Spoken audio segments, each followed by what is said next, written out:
Hello dear students, आज हम आपकी बुक विस्टास से करेंगे चैप्टर नंबर 1 जिसका नाम है द थर्ड लेवल और इसका राइटर है Jack फिने।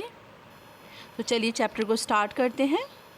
The president of the New York Central and the New York New Haven and Hartford railroads will swear on a stack of timetables that there are only 2। तो president पूरे New York में किसी भी जगह के time table से, rail road के time table से ये कसम खाने को तैयार हो सकता है कि वहाँ पर सिर्फ़ और सिर्फ 2 हैं। अब ये किस 2 के बारे में नरेटर बात कर रहा है ये हमें आगे पता चलेगा, ठीक है। बट आई से देयर आर 3, लेकिन हमारा नरेटर कहता है कि नहीं, वहाँ पर 3 हैं। अब क्या 3 हैं वो अभी आपको पता चलेगा। Because I have been on the third level of the Grand Central Station। तो यहाँ पर हमें पता चलता है कि वो किस बारे में बात कर रहा है। वो बात कर रहा है थर्ड लेवल की ग्रैंड सेंट्रल स्टेशन पर। तो वो कहता है कि सब लोग कसम खाने को तैयार हैं कि वहाँ सिर्फ 2 ही लेवल हैं, लेकिन हमारा नरेटर कहता है कि नहीं, वहाँ 2 नहीं, वहाँ 3 लेवल हैं ग्रैंड सेंट्रल स्टेशन पर। Yes, I have taken the obvious step. हाँ, मैंने बिल्कुल वही किया था जो किसी को भी ऐसे हालात में करना चाहिए। I talk to a psychiatrist friend of mine. मैंने अपने एक साइकाट्रिस्ट फ्रेंड से बात की, अमंग अदर्स, और बाकी दोस्तों से भी बात की। I told him about the third level at Grand Central Station. मैंने अपने उस साइकाट्रिस्ट फ्रेंड को ग्रैंड सेंट्रल स्टेशन के बारे में बताया। And he said it was a waking dream wish fulfillment। और मेरे उस साइकेट्रिस्ट फ्रेंड के अकॉर्डिंग ये जो थर्ड लेवल मैंने देखा था, ये सिर्फ मेरा एक वेकिंग ड्रीम विश फुलफिलमेंट है, जिसे हम अलग वर्ड्स में कह सकते हैं कि एक हेलुसिनेशन था। वो ऐसी चीज़ जो हम अपनी खुली आँखों से देखते हैं पर वो हकीकत में होता नहीं है, उसे हम वेकिंग ड्रीम विश फुलफिलमेंट कहते हैं, या साइकोलॉजिकल लैंग्वेज में हम उसको हेलुसिनेशन कह सकते हैं। तो उसके फ्रेंड के अकॉर्डिंग, जो हमारा नरेटर है उसके फ्रेंड के अकॉर्डिंग उसको हेलुसिनेशन हुआ था। ही सैड आई वॉज अनहैप्पी। और नरेटर बताता है कि उसके फ्रेंड ने कहा कि वो खुश नहीं था। That made my wife kind of mad। और इसी वजह से उसकी वाइफ भी मैड हो गई थी। But he explained that he meant the modern world is full of insecurity, fear, war, worry and all the rest of it। वो कहता है कि इस वक्त उसने एक्सप्लेन किया कि उसका मतलब है कि जो मॉडर्न वर्ल्ड है इसमें इतना ज़्यादा इनसिक्योरिटी हो गई है, फ़ियर हो गया है, वॉर हो गई हैं और बहुत ज़्यादा परेशानियां हैं और ज़िंदगी में बिल्कुल भी रेस्ट नहीं है। And that I just want to escape. और क्योंकि मेरे चारों तरफ ये सारी चीज़ें हैं, सारी परेशानियां हैं, बेसुकूनियाँ हैं, इस वजह से मैं एस्केप करना चाहता हूँ, मैं इस दुनिया से भागना चाहता हूँ। Well, who doesn't. तो यहाँ नरेटर कहता है कि मैं ही क्या, ऐसा कौन नहीं करना चाहेगा। Everybody I know wants to escape. सभी इस दुनिया से भाग जाना चाहते हैं कहीं दूर, but they don't wander down into any third level at Grand Central Station. लेकिन मेरी तरह और लोगों को थर्ड लेवल तो नज़र नहीं आता है ग्रैंड सेंट्रल स्टेशन पर। But that's the reason, he said and my friends all agreed. लेकिन मेरे साइकेट्रिस्ट फ्रेंड ने कहा कि यही वजह है, और मेरे बाकी सारे फ्रेंड्स ने भी उसकी इस बात पर अग्री किया। Everything points to it, they claimed. उन सब ने कहा कि हर एक चीज़ मेरी इसी तरफ इशारा करती है। और उन्होंने मेरा एक और एग्ज़ाम्पल भी दिया।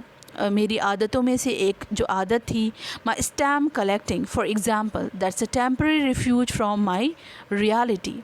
और उनका ये कहना था कि मैं जो स्टैम्प कलेक्शन करता हूँ, जो मेरी हॉबी है, ये भी मेरा एक टेम्पररी रिफ्यूज है ज़िंदगी से और ज़िंदगी की हकीकतों से दूर भागने का। Well, may be, but my grand father didn't need any refuse from reality. ठीक है, आज के मॉडर्न वर्ल्ड में ऐसा हो सकता है कि मैं इस दुनिया से भागने की कोशिश कर सकता हूँ, लेकिन जो मेरे ग्रैंडफादर थे उनको तो कभी इसकी ज़रूरत नहीं थी रियलिटी से भागने की। Things were pretty nice and peaceful. उनके ज़माने में तो सब कुछ सुकून में था, सब कुछ बहुत अच्छा था। इन हिज डे, उनके दिनों में, फ्रॉम ऑल आई हियर, जो भी मैंने उनसे सुना था, and he started my collection, और मेरा जो आज का कलेक्शन है वो उन्होंने ही स्टार्ट किया था. It's a nice collection too, और ये बहुत अच्छा कलेक्शन है. Blocks of 4 of practically every US issue, और यहाँ पर जितने भी यूएस इशू होते हैं वो सारे मेरे पास जमा हैं. फर्स्ट डे कवर्स हैं मेरे पास, एंड सो ऑन, और इस तरह की बहुत सारी चीज़ें मेरे स्टैम्प कलेक्शन में है. President Roosevelt collected stamps too, you know, क्या तुमको पता है कि जो प्रेसिडेंट रूजवेल्ट हैं वो भी स्टैम्प कलेक्शन करते हैं. Anyway, here's what happened at Grand Central Station. तो जो भी था मैं तुमको बताता हूँ कि ग्रैंड स्टेशन पर, ग्रैंड सेंट्रल पर क्या हुआ था. One night last summer I worked late at the office. Summer time था और लेट नाइट मैं ऑफिस से निकला था. I was in a hurry to get uptown to my apartment, so I decided to take the subway from Grand Central because it's faster than the bus. तो क्योंकि मैं office से काफ़ी late निकला था इसलिए मैं जल्दी में अपने अपार्टमेंट पहुंचना चाहता था जल्दी से, और इसलिए मैंने सोचा कि मैं बस ना लेकर मैं ग्रैंड सेंट्रल स्टेशन से एक सबवे लेता हूँ. सबवे एक तरह की ट्रेन होती है. Now I don't know why this should have happened to me. अब मुझे मालूम नहीं कि मेरे साथ ऐसा क्यों हुआ. I am just an ordinary guy name Charlie. मेरा नाम चार्ले है और मैं सिर्फ एक ऑर्डनरी पर्सन हूँ. 31 ईयर्स ओल्ड, और मेरी एज 31 है. And I was wearing a tan gabardine suit, और मैं एक टैन कलर का सूट पहना हुआ था. जैसे कि आप पिक्चर में देख सकते हैं इस तरह का सूट इसने पहना हुआ था जो ब्लैक कलर में नज़र आ रहा है हाईलाइटेड. ये हमारा नरेटर है. ये आप देख सकते हैं किस तरह का ये कैप पहने हैं और उसके पास एक बैग है और ये सूट पहने हैं. And a straw hat with a fancy band, और एक फैंसी ये हैट लगाए हुए था जो कि स्ट्रॉ का बना हुआ था. I passed a dozen men who look just like me, और मैंने देखा कि मेरे पास से जो भी लोग गुज़र रहे थे, बहुत सारे लोग, वो सब मेरी ही तरह ड्रेस पहने हुए थे. And I wasn't trying to escape from anything, और मैं किसी भी चीज़ से भागने की कोशिश नहीं कर रहा था, मैं escape करने की कोशिश नहीं कर रहा था. I just wanted to get home to Louisa my wife. मैं सिर्फ अपने घर पहुंचना चाहता था, अपनी वाइफ लुइज़ा के पास. I turned into Grand Central from Vanderbilt Avenue and went down the steps to the first level. तो मैं वैंडरबिल्ट एवेन्यू से होता हुआ ग्रैंड सेंट्रल स्टेशन की तरफ पहुंचा, और वहां से मैं फ़र्स्ट लेवल पर पहुंचा. Where you take trains like the 20th century, और 20th सेंचुरी में जैसी ट्रेन्स चलती हैं वहाँ उस फर्स्ट लेवल से आप वो ट्रेन ले सकते हैं. Then I walk down another flight to the second level. उसके बाद मैं आगे चला और वहाँ मुझे सेकेंड लेवल मिला. Where the suburban trains leave from, जहाँ से सारी सबर्बन ट्रेन्स चलती थीं.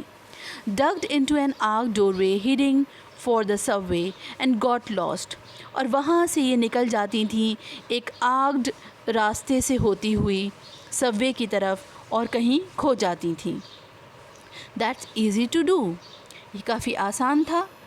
I have been in and out of Grand Central hundreds of time. मैं बहुत बार ग्रैंड सेंट्रल स्टेशन गया था, hundreds टाइम में गया था ग्रैंड सेंट्रल स्टेशन.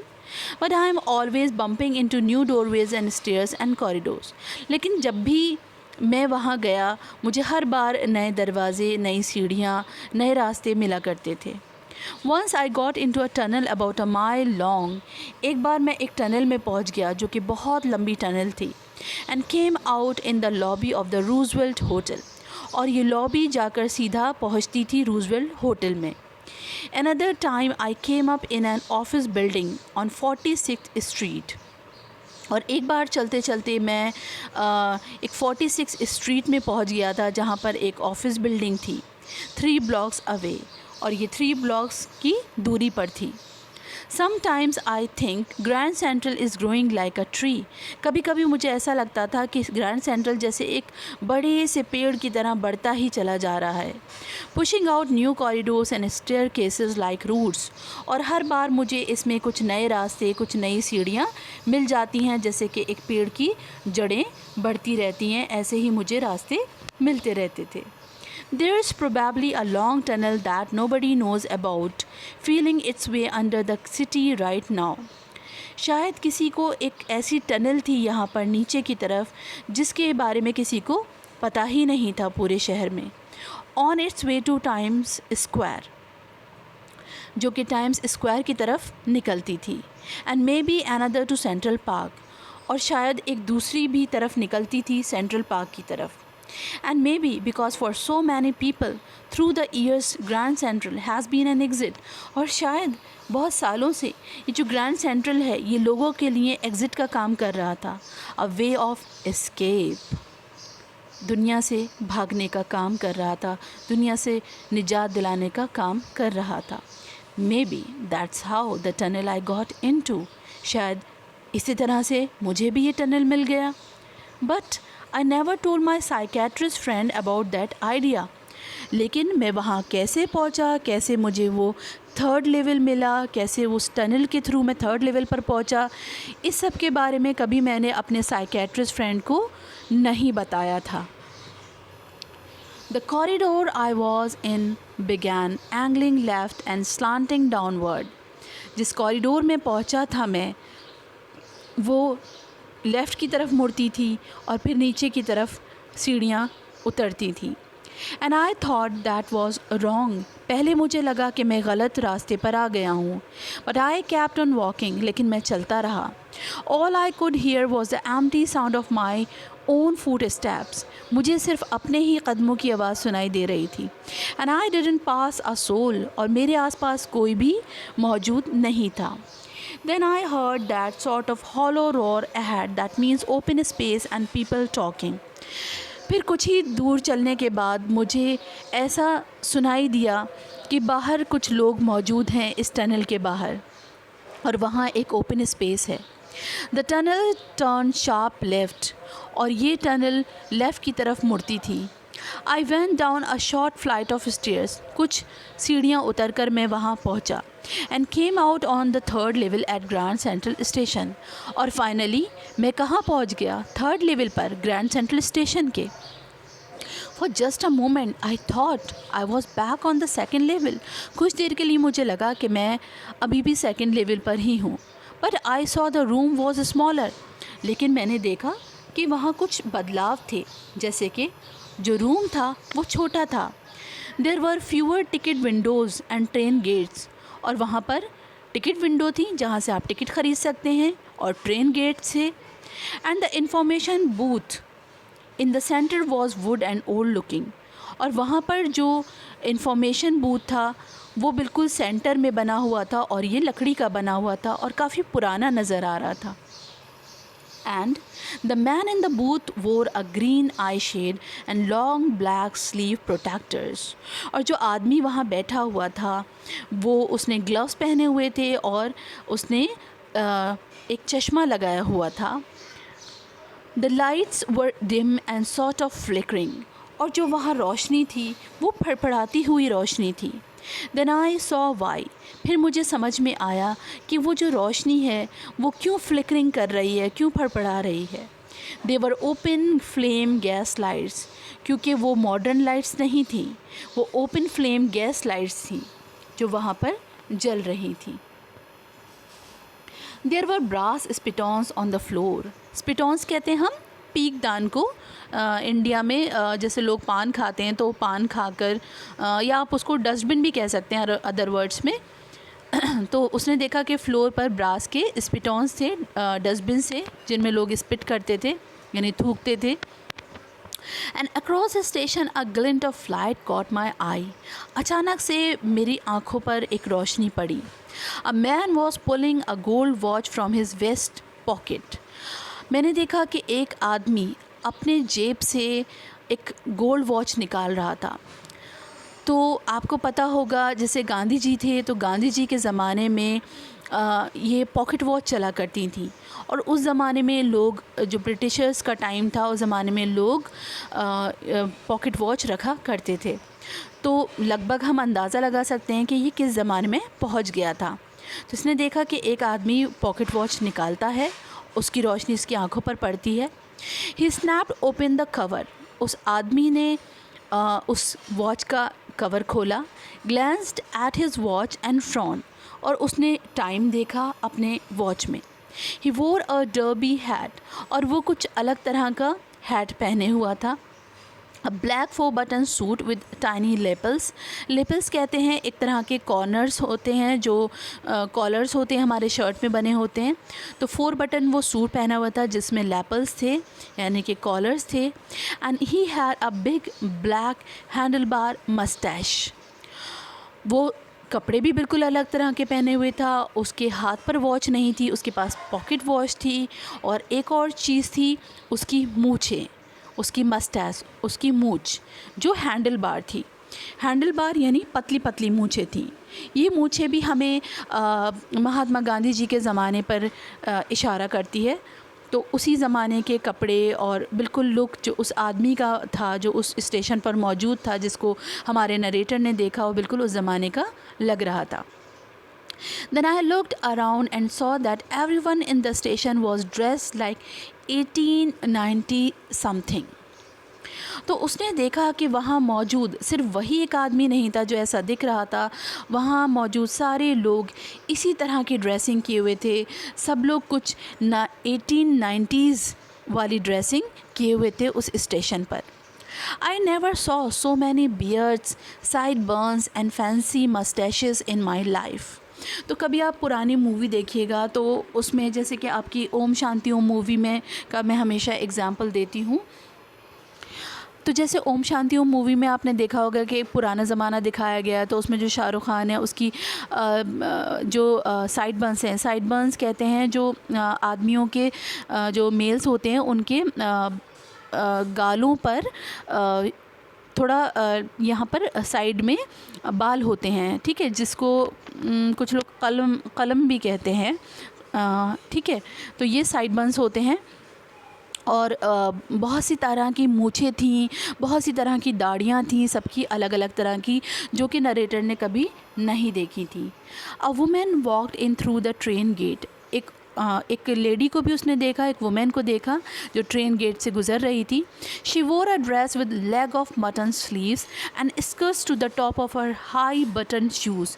वो भी बिल्कुल अलग तरह का वही 1890s का ड्रेस पहने हुए थी। Back of her out on the tracks. और उसने देखा जो रेलवे ट्रैक्स थे उस लेडी के पीछे उसकी नज़र पड़ी। आई caught a glimpse of a locomotive. Locomotive एक तरह का इंजन होता है जो पहले 19th सेंचुरी में ये चला करता था, ठीक है। उसने एक लोकोमोटिव देखा, एक इंजन देखा, इंजन जो कोयले से चलाया जाता था। A very small career and Ives locomotive, ये उस ब्रांड का नेम है, करियर एंड आइव्स। तो आप सर्च कर सकते हैं कि ये किस ज़माने में चला करता था। तो उसने देखा करियर एंड आइव्स का लोकोमोटिव वहाँ पर पीछे उस लेडी के खड़ा हुआ था with a funnel shaped stack, और उसका बिल्कुल फनल शेप था। एंड देन आई न्यू, और फिर मुझे समझ आ गया था सब कुछ। टू मेक श्योर, लेकिन अभी भी मैं श्योर होना चाहता था। I walked over to a newsboy and glance at the stack of papers at his feet.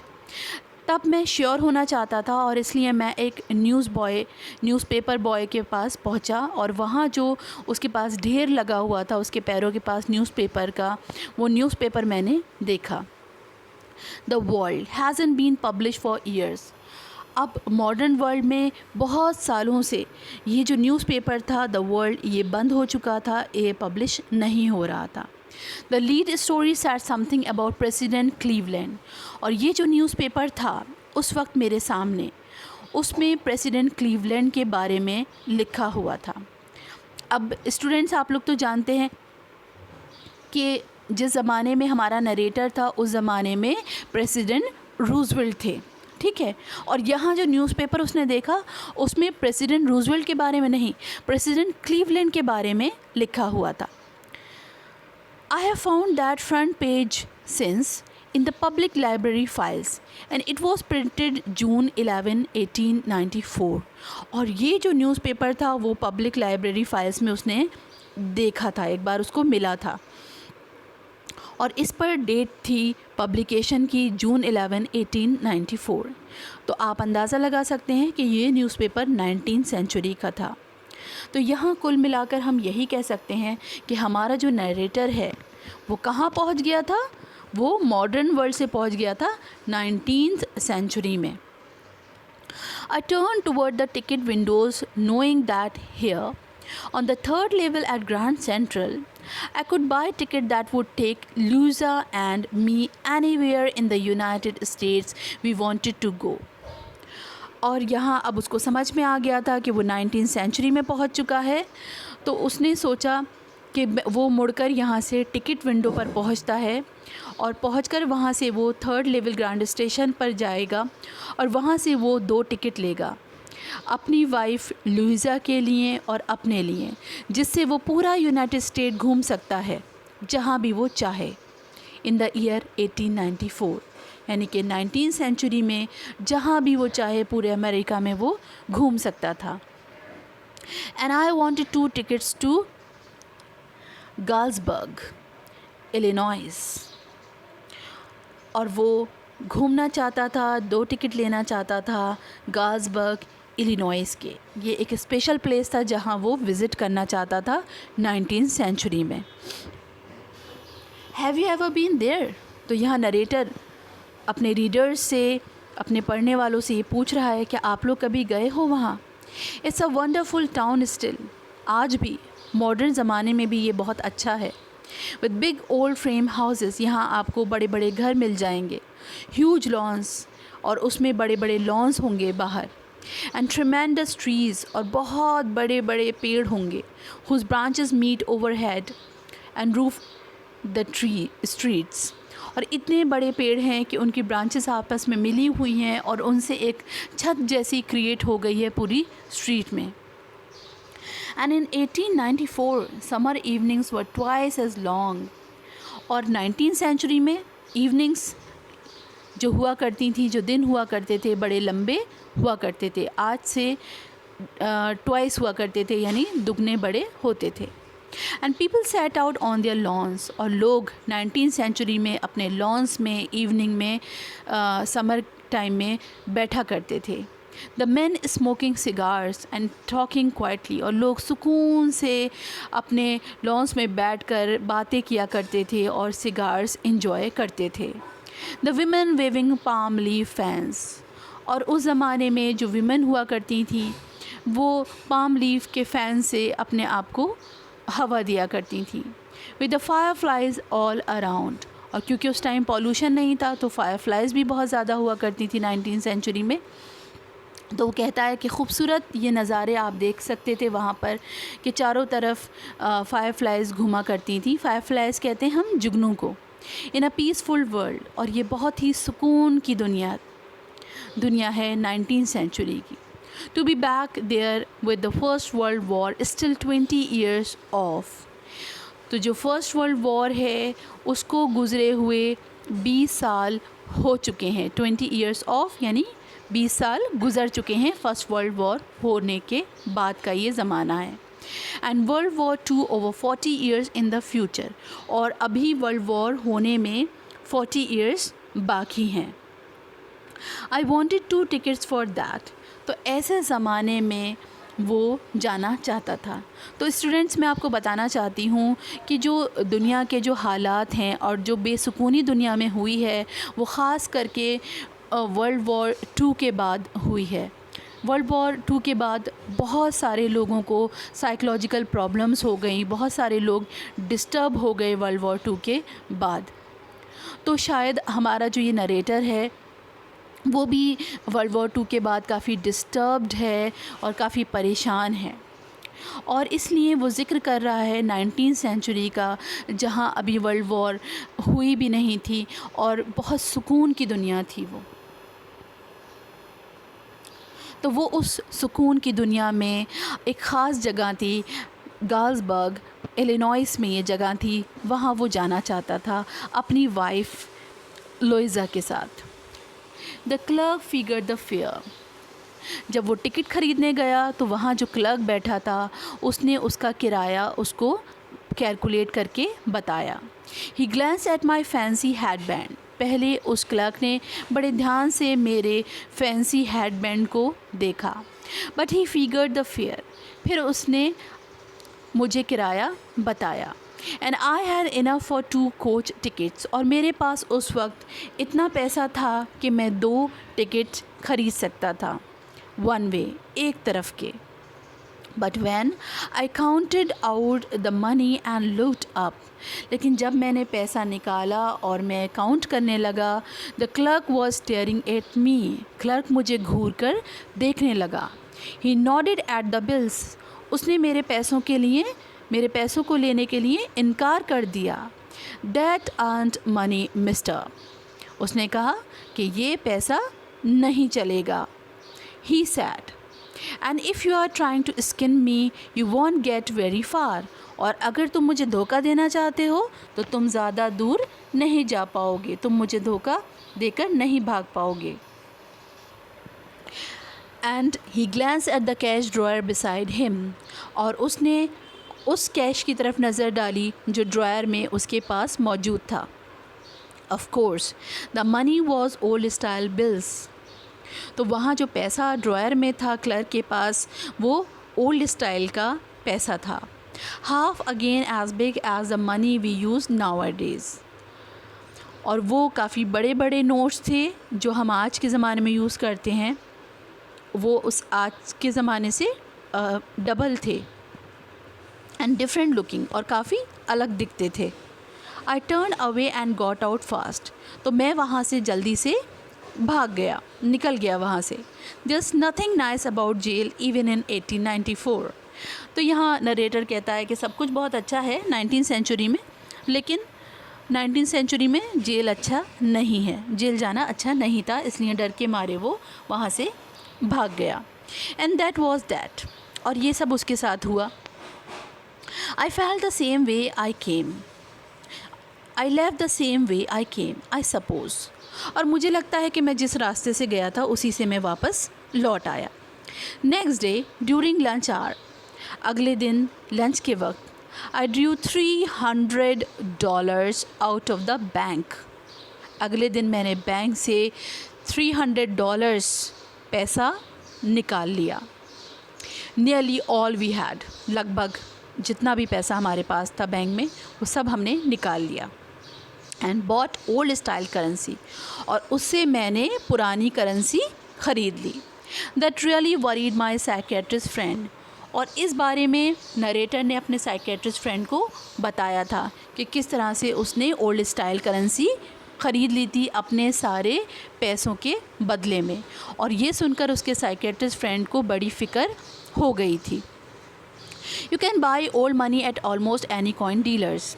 तो यहाँ पर अब ये हम लोगों को बता रहा है नरेटर कि हम में से कोई भी अगर ओल्ड स्टाइल मनी ख़रीदना चाहता है तो किसी भी डीलर से ख़रीद सकते हैं। हम आज के ज़माने का पैसा देकर पुराने ज़माने की अगर हमें कुछ कॉइन्स कलेक्शन का इंटरेस्ट है तो हम वो ख़रीद सकते हैं। बट यू हैव टू पे अ प्रीमियम। लेकिन उसके लिए आपको एक प्रीमियम देना होगा, यानी एक भुगतान देना होगा। My $300 bought less than 200 in old style bills। तो क्योंकि उसको प्रीमियम देना पड़ा था इसलिए उसका जो पैसा है वो कम हो गया था। 300 से 200 में उसने एक्सचेंज में उसको मिला था। But I didn't care. लेकिन पैसा कम हो गया था पर जो नरेटर था उसको कोई फ़िक्र नहीं थी। Eggs were 13 cents a dozen in 1894। क्योंकि वो तो 19th सेंचुरी में जाने वाला था जहाँ सब कुछ बहुत सस्ता हुआ करता था। यहाँ तक कि वो एग्जाम्पल दे रहा है कि एग्स जो थे वो सिर्फ 13 सेंट्स के आया करते थे, यानी सब कुछ इतना कम पैसों का था कि अगर उसको यहाँ पर एक्सचेंज में $200 भी मिल रहे हैं तो वो उसके 19th सेंचुरी के लिए काफ़ी है वो पैसा। But I have never again found the corridor that leads to the 3rd level at Grand Central Station। लेकिन उसके बाद मुझे कभी ग्रैंड सेंट्रल स्टेशन पर थर्ड लेवल मिला ही नहीं। Although I have tried often enough, मैंने हालांकि बहुत बार उसको ढूंढा। Luisa was pretty worried when I told her all this, जब मैंने अपनी वाइफ लुइजा को इस सब के बारे में बताया तो वो काफ़ी परेशान हो गई। And didn't want me to look for the third level any more, और उसने मुझे कहा कि अब मुझे थर्ड लेवल नहीं ढूंढना चाहिए। And after a while I stopped, और कुछ वक्त के बाद जब मुझे थर्ड लेवल नहीं मिला तो मैंने भी उसको ढूंढना छोड़ दिया। I went back to my stamps, और फिर से मैं अपना स्टैम्प कलेक्शन में लग गया। But now we are both looking every weekend because now we have prove that the third level is still there. लेकिन यहाँ हमारे नरेटर के साथ कुछ ऐसा हुआ कि जो थर्ड लेवल उसने ढूंढना छोड़ दिया था, अचानक से उसने फिर से उसको ढूंढना शुरू कर दिया।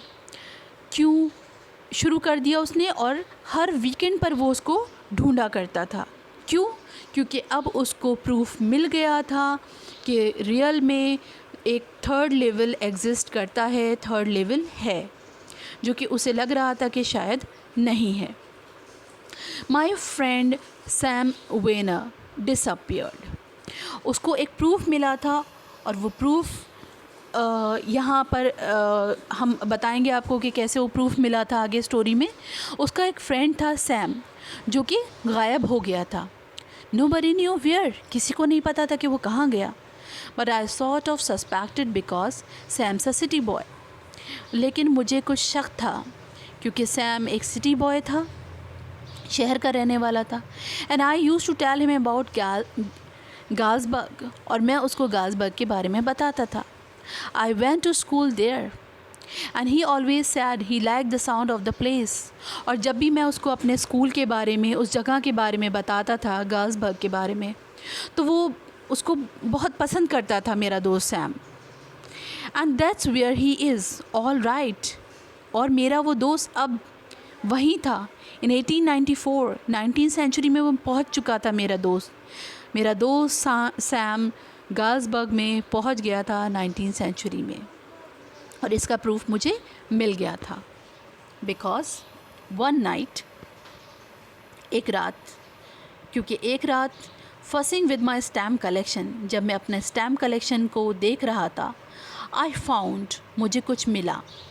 Well, do you know what a first day cover is? क्या तुमको पता है फर्स्ट डे कवर क्या होता है?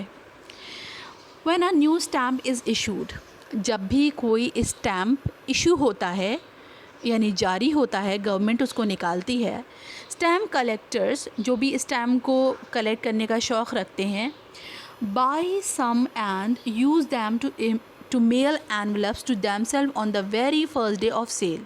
तो उसको ख़रीद लेते हैं और ख़रीद के वो ख़ुद उसको मेल कर देते हैं, यानी पोस्ट कर देते हैं अपने ही ख़ुद के एड्रेस पर फर्स्ट डे में ही। जिस दिन वो स्टैम्प निकलता है उसी दिन वो उसको ख़ुद के एड्रेस पर मेल कर देते हैं। And the postmark proves the date, और जब वो पोस्ट ऑफिस से होकर गुज़रता है और उनके पास पहुंचता है तो उस पर जब डेट लगती है तो उससे वो प्रूव हो जाता है। The envelope is called a first day cover. तो ये जो एनवलप होता है जिसमें वो स्टैम्प होता है और उस पर डेट होती है, इसी को हम फर्स्ट डे कवर कहते हैं। दे आर नेवर ओपन, तो ये सिर्फ ख़ुद को पोस्ट करने के लिए होते हैं और इनको कभी ओपन नहीं किया जाता। You just put blank paper in the envelope, क्योंकि एनवलप के अंदर हमेशा एक ब्लैंक पेपर रखा जाता है, वो किसी के पढ़ने के लिए नहीं होता, सिर्फ कलेक्शन के लिए होता है, इसको कभी कोई खोलता ही नहीं है। That night among my oldest first day covers, उस रात जब मैं अपना स्टैम्प कलेक्शन देख रहा था तो मुझे ये अपना पुराना फर्स्ट डे कवर मिला। I found one that shouldn't have been there, मुझे एक वहाँ ऐसा फर्स्ट डे कवर मिला जो वहाँ नहीं होना चाहिए था। बट देयर इट वॉज, लेकिन वो वहाँ था। इट वॉज देयर, वो वहाँ था, क्योंकि because someone had mailed it to my grandfather at his home in Galesburg, क्योंकि किसी ने उसे मेरे ग्रैंड फादर को गाल्सबर्ग में पोस्ट किया था। That's what the address on the envelope said, क्योंकि जो एनवलप था उसके ऊपर जो एड्रेस था वो गाल्सबर्ग का था। and it had been there since July 18, 1894. और उस पर जो डेट थी, उस डेट के अकॉर्डिंग वो जुलाई 18, 1894 का था. The post mark showed that, और वो डेट प्रूफ थी पोस्ट मार्क से. Yet I didn't remember it at all, मुझे याद ही नहीं कि मैंने कभी इसको पहले देखा था. The stamp was a 6 cent dull brown. आपने देखा होगा इंडिया में भी हमारे स्टैम्प मिलते हैं और उन पर पैसा लिखा होता है. कोई 10 पैसे का होता है, कोई 50 पैसे का, कोई 1 रुपया का होता है. ठीक है, तो ये 6 सेंट का स्टैम्प था. सेंट ये प्राइस है. ठीक है, और डल ब्राउन कलर का था with a picture of president Garfield. और इस पर प्रेसिडेंट गारफील्ड की पिक्चर थी. जैसे हमारे यहाँ आपने देखा होगा महात्मा गांधी की पिक्चर होती है. Naturally when the envelope came to granddad in the mail, it went right into his collection and stayed there. तो यहाँ पर नरेटर कहता है कि जाहिर है किसी ने ग्रैंडफादर को मेल किया होगा और वो किसी तरह से यहाँ मिक्सअप हो गया ग्रैंड डैड के कलेक्शन में. Till I took it out and open it. अभी तक तो मुझे यही लग रहा था कि किसी तरह से ये ग्रैंड डैड के कलेक्शन में आकर मिक्सअप हो गया है और ये ग्रैंड डैड के लिए था. लेकिन जब उसने खोला तो उसमें उसने कुछ और ही पाया. The paper inside was in black. क्योंकि ये फर्स्ट डे कवर था तो अंदर से ब्लैंक होना चाहिए था, लेकिन ये तो ब्लैंक नहीं था, उस पर कुछ लिखा हुआ था. इट रेड, उस पर लिखा हुआ था. देखिए ये लेटर है जो अंदर लिखा हुआ था. इसमें एड्रेस लिखा हुआ है 941 विलियार्ड स्ट्रीट, गाल्सबर्ग, इलिनॉइस, जुलाई 18, 1894. और देखिए आप, ये लेटर किसके नाम है? चार्ली. जी हाँ, जो हमारा नरेटर है ये उसके ग्रैंड डैड के नाम पे नहीं था, ये चार्ली के लिए था. I got to wishing that you were right, then I got to believing you were right. मैं चाहता था कि तुम जो भी कह रहे थे वो सब सच हो, और फिर मुझे पता चला to believing you were right, कि तुम जो मानते थे वो सच था.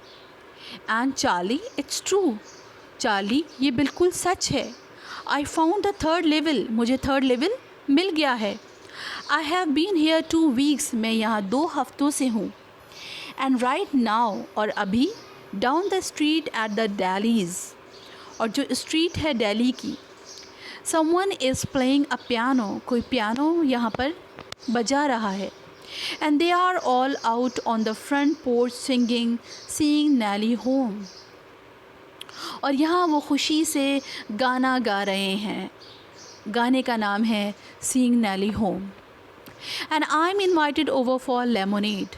और मुझे नींबू पानी की पार्टी पर बुलाया गया है.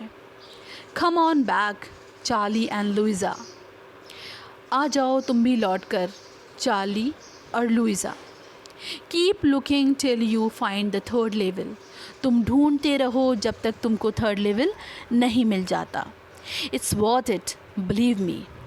ये सच में है, मुझ पर यकीन करो. The note is signed Sam. और नरेटर देखता है कि ये लेटर नरेटर के लिए था, चार्ली के लिए था, और ये लेटर उसके दोस्त सैम की तरफ था, सैम की तरफ से था.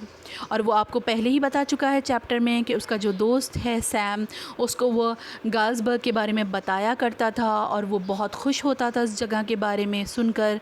और उसका दोस्त डिसअपीयर भी हो गया था, गायब हो गया था अचानक से. तो ये लेटर उसी दोस्त सैम की तरफ से था. At the stamp and coin store I go to, I found out that Sam bought $800 worth of old style currency. और जब मैं गया स्टोर पर जहाँ पर से स्टैम्प और कॉइन ख़रीदे जाते हैं, तो वहाँ जाकर मुझे पता चला कि मेरे दोस्त सैम ने करेंसी भी एक्सचेंज की थी $800 में. $800 की करेंसी को उसने ओल्ड स्टाइल करेंसी में एक्सचेंज की थी. That ought to set him up in a nice little hay. इतना पैसा उसके लिए काफ़ी था खुशहाली से वहाँ 19th सेंचुरी में रहने के लिए। फीड एंड ग्रेन बिज़नेस, और अच्छा वो अपना वहाँ बिज़नेस भी चला सकता था और अच्छे से वो वहाँ खा सकता था इस पैसे में। ही always sad that's what he really wish he could do, और वो हमेशा यही करना चाहता था, वो मुझसे कहा करता था। And he certainly can't go back to his old business, और अब वो अपने पुराने बिज़नेस पर जा भी नहीं सकता था। यानी अब उसे 19th सेंचुरी में एक नया बिज़नेस करना था जो 19th सेंचुरी में फ़िट होता है, वो बिज़नेस उसको वहाँ करना था, क्योंकि उसका जो बिज़नेस था वो वहाँ गाल्सबर्ग में फ़िट नहीं हो सकता था। नॉट इन गाल्सबर्ग इलिनॉइस इन 1894। कम से कम गाल्सबर्ग इलिनॉइस में तो उसका बिज़नेस जो मॉडर्न वर्ल्ड का था वो वहाँ फ़िट नहीं हो सकता था। 1894 में यानी कि 19th सेंचुरी में उसका बिज़नेस फ़िट नहीं हो सकता था। हिज ओल्ड बिज़नेस, उसका जो ओल्ड बिज़नेस है, जो मॉडर्न वर्ल्ड का बिज़नेस है, वो वहाँ फ़िट नहीं हो सकता। वाई, क्यों नहीं हो सकता? सैम वॉज माई साइकेट्रिस्ट, क्योंकि सैम हमारे नरेटर का साइकेट्रिस्ट दोस्त था। तो यहाँ आपको समझ में आ गया होगा, ठीक है, कि क्या हुआ है स्टोरी में। तो यहाँ जो हमारे नरेटर का दोस्त था, जो साइकेट्रिस्ट था, जिसको ग्रैंड सेंट्रल स्टेशन के 3rd लेवल के बारे में हमारे नरेटर ने बताया था, वही दोस्त उसका गायब हो गया था और वो हमारे नरेटर के अकॉर्डिंग वहाँ पहुंच गया था, जो कि ख़ुद उसे कह रहा था कि उसका वेकिंग ड्रीम विश फुलफिलमेंट है 3rd लेवल, यानी कि हैलुसिनेशन है और उसकी कोई हकीकत नहीं है 3rd लेवल की। तो यहाँ पर ओपन एंडिंग है इस चैप्टर की, और इस चैप्टर के बारे में आप कुछ भी प्रेडिक्ट कर सकते हैं कि वो हैलुसिनेशन था या फिर वो वाकई में 3rd लेवल एग्जिस्ट करता था या क्या था। इस बारे में आपको सोचना है और समझना है चैप्टर को अच्छे से, और उसके बाद आपको इन क्वेश्चंस का आंसर देना है। रीडिंग विद इनसाइट, यहाँ आपको कुछ क्वेश्चंस दिए हुए हैं। यहाँ 7 क्वेश्चंस हैं। ये क्वेश्चंस आपको प्रिपेयर करने हैं अपने एग्ज़ामिनेशन के लिए, और जैसे कि मैं आपको पिछले वीडियो में भी अपने बता चुकी हूँ कि बोर्ड एग्ज़ाम अपने ख़ुद के भी कुछ क्वेश्चंस बनाकर देता है, तो ज़रूरी नहीं है कि यही क्वेश्चंस आएँ। मोस्टली यही क्वेश्चंस आ जाते हैं, लेकिन कुछ क्वेश्चंस अलग से भी आ जाते हैं।